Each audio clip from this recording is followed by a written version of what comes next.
อไข่ในเหล้าพอขวดของเราอายจำได้ไหมบทเรียนตอนที่2เฮาเยาว์วัยนั่งท้องไวๆอยู่น้ำกันมาพอตอนไงอายคือรอแท้อยากท้องรอเลิฟให้อายว่าสั่นโอ้โหโอ้โหโอ้โหโอ้โหโอ้ยแต่ตอนเที่ยงกันน้องอยากขนมอายกับบอกเคยขี่ทีน้องสีแง่ด่าก็ไม่ไล่ตีอายกับบอกเคยเครียดกันอายจำได้บ่น้องดังปึ้งที่เอาขี้มูกเซ็กเสืออายนั่นโอ้โหโอ้โหโอ้โหโอ้โหโอ้ยน้องยังจำได้อยู่เด้อบ่เคยสิลืมคนที่เคยแสนดีต่อใจน้องก็สวยดูดีหุ่นเด็กท่าแนมไกลๆและน้องยังบ่มีไผเด้ออายอยากสิส่วนอายมาเล่นคือตอนท้ายของเฮียนายอายพอจำตอนนั้นได้อยู่บ่อายที่อายเล่นเป็นพ่อน้องเป็นแม่ถือใจน้องให้น้องจำได้แต่อยากสิส่วนอายเป็นอีหลี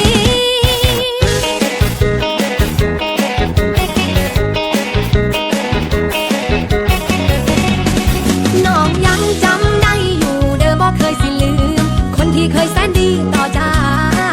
น้องก็สวยดูดีหุ่นเด็กท่าแนมไกลๆและน้องยังบ่มีไผเด้ออาย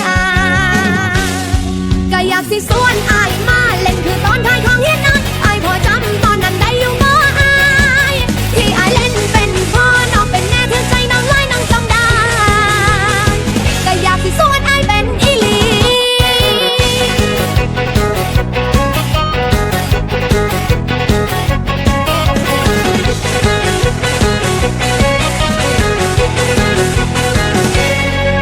น้องยังจำได้อยู่เด้อบ่เคยสิลืมคนที่เคยแสนดีต่อใจ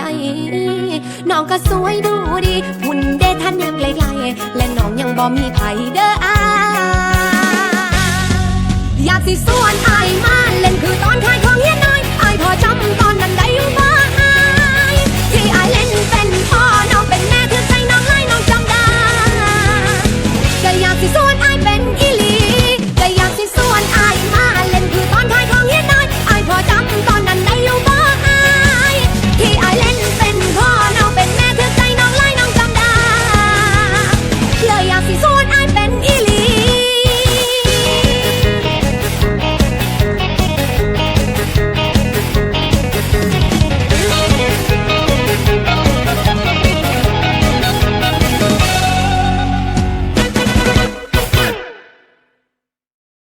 ก็อยากสิส่วน